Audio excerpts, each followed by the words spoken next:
Hello అండి. దీన్నే అంటారేమో ఒక్కొక్కసారి మన టైం బాలేదు అని. మేం మంచిగా వెళ్తూ ఉన్నా కానీ అంటే ఎవరి తప్పు లేకుండా కానీ అవుతది చూసారా? అలా అయింది ఇవాళ.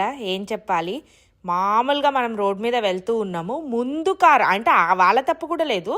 ముందు కారు వెనక టైర్‌లో నుంచో మరి ఫ్రంట్ టైర్‌లో నుంచో ఒక చిన్న రాయి సైజ్‌ది వచ్చి కొట్టుకొని మనది విండ్‌షీల్డ్ పగిలిపోయింది చూసుకోండి.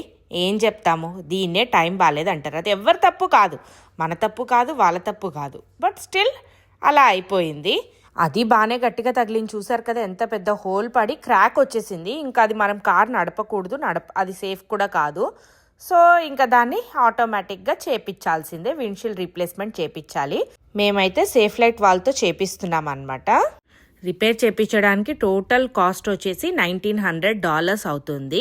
కాకపోతే మాకు ఇన్సూరెన్స్ ఉంది కాబట్టి ఇన్సూరెన్స్ క్లెయిమ్ చేస్తే డిడక్టబుల్ మన చేతి నుంచి కట్టాల్సి వచ్చిన అమౌంట్ వచ్చేసి 500 అనమాట. చూస్తున్నారు కదా, ఉత్తి పుణ్యానికి ఎవ్వరు తప్పు లేని దానికి డబ్బులు అలా అవుతాయి ఒక్కొక్కసారి. ఇంకా మనం ఏం చేయలేము వాటిని. బట్ చూడు ఏంటంటే అందరం హ్యాపీగా అంటే సేఫ్గా ఉన్నాం, అది చాలే అనుకోవాలి ఇలాంటప్పుడు. సో ఇలాంటివి అవుతూనే ఉంటాయండి. ఇంకా సో అదే చెప్పాలనిపించింది అనమాట. అంటే ఇలా విండ్‌షీల్డ్ ఎవరికైనా ఏదైనా ఇష్యూ వచ్చినప్పుడు దాన్ని ఇలా రీప్లేస్ చేసుకోవచ్చు, ఇలా సేఫ్ లైట్ వాళ్ళు అది ఈజీగా చేసేస్తారు అని చెప్దామని చెప్పి ఈ వీడియో తీసాను, ఈ షార్ట్.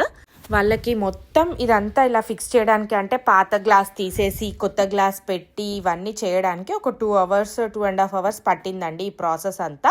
పాత గ్లాస్ వాళ్ళే తీసుకెళ్ళిపోయారు. ఇప్పుడైతే చూస్తున్నారు కదా, మన కార్ మొత్తం విండ్‌షీల్డ్ అంతా సెట్ అయిపోయింది. లోపల నుంచి కూడా ఒక్కసారి చెక్ చేసుకుంటున్నాము.